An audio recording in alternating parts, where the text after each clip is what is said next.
ಇವತ್ತಿನ ಸಭೆ high voltage ಸಭೆ ಆಗಬೇಕಾಗಿತ್ತು.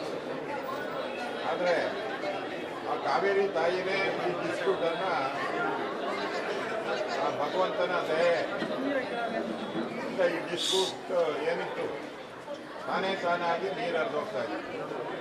ಇದರಲ್ಲಿ ಸರ್ಕಾರದ ಶ್ರಮ ಏನೂ ಇಲ್ಲ, ಝೀರೋ. ದೇವರೇ ನಮ್ಮ ಈ ಪ್ರಾಬ್ಲಮನ್ನು ಸಾಲ್ವ್ ಮಾಡಿಬಿಟ್ಟಿದ್ದಾರೆ. ಆ ದೇವರಿಗೆ ಕೋಟಿ ಕೋಟಿ ನಮಸ್ಕಾರ. ಅಲ್ಲಿ ಪ್ರಶ್ನೆ ಇರುವಂಥದ್ದು, ಇಲ್ಲಿ ಇಷ್ಟು ದಿನ ಹೋರಾಟ ಮಾಡಿದಂಥ ರೈತರು, ಕರ್ನಾಟಕದ ರೈತರು, ನಮ್ಮ ಪ್ರಶ್ನೆ ಸರ್ಕಾರಕ್ಕೆ, ಅವರ ಹೊಲಗಳಿಗೆ ಯಾವಾಗ ನೀರು ಬಿಡ್ತೀರಾ, ಅವರ ಕೆರೆಗಳನ್ನು ಯಾವಾಗ ತುಂಬಿಸ್ತೀರಾ, ಅರ್ಧ ಬೆಳೆದು ನಿಂತಿರುವ ಕ್ರಾಪ್ ಏನಿದೆ ಕಬ್ಬು, ಅದಕ್ಕೆ ನೀರು ಎಷ್ಟು ಕೊಡ್ತೀರಾ, ಇದನ್ನು ನಮ್ಮ ರೈತರಿಗೆ, ಈಗೇನೋ ತಮಿಳ್ನಾಡಿಗೆ ಬಿಡ್ತಾ ಇದ್ದೀರಾ, ಆದರೆ ನಮ್ಮ ರೈತರಿಗೆ ಯಾಕೆ ಇನ್ನೂ ಬಿಟ್ಟಿಲ್ಲ, ನಾಲೆಗಳಿಗೆ ಯಾಕೆ ನೀರು ಬಿಟ್ಟಿಲ್ಲ, ಈ ಪ್ರಶ್ನೆಯನ್ನು ನಾವು ಕೇಳೋದಿಲ್ಲ. ಮತ್ತು ಕಾವೇರಿ ಪ್ರಾಧಿಕಾರದ ಮುಂದೆ ಸರಿಯಾಗಿ ನಮ್ಮ ಕರ್ನಾಟಕ ಸರ್ಕಾರ, ಕಾಂಗ್ರೆಸ್ ಸರ್ಕಾರ ಪ್ರೆಸೆಂಟೇಷನ್ ಸರಿಯಾಗಿ ಮಾಡಿದರೆ ಈ ಕಷ್ಟದ ಪರಿಸ್ಥಿತಿ ಬರ್ತಾನೆ ಇರಬೇಕು.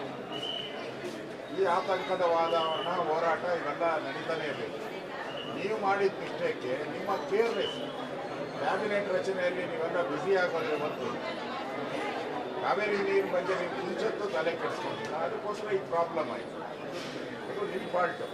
ಈಗ ಭಗವಂತನೇ ಇದನ್ನು ಬಗೆಹರಿಸಿರೋದ್ರಿಂದ ನಿಮ್ಮ ಹಿರಿಮೆನೂ ಇಲ್ಲ, ಗರಿಮೆನೂ ಇಲ್ಲ.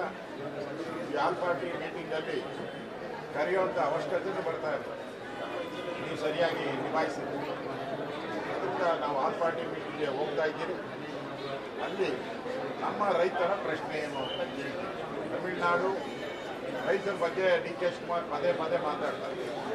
ತಮಿಳುನಾಡು ರೈತರು ಉಳಿಬೇಕು ಅಂತಾರೆ, ನಮ್ಮ ರೈತರು ಏನಾಗಬೇಕು ಅನ್ನೋ ಪ್ರಶ್ನೆಯನ್ನು ನಮ್ಮ ಈ ಹೋಗೋ ಸಭೆಯಲ್ಲಿ ನಾನು ಬಸವರಾಜ ಬೊಮ್ಮಾಯಿ, ನಮ್ಮೆಲ್ಲ ಮುಖಂಡರೆಲ್ಲ ಮಾತಾಡ್ತೀವಿ.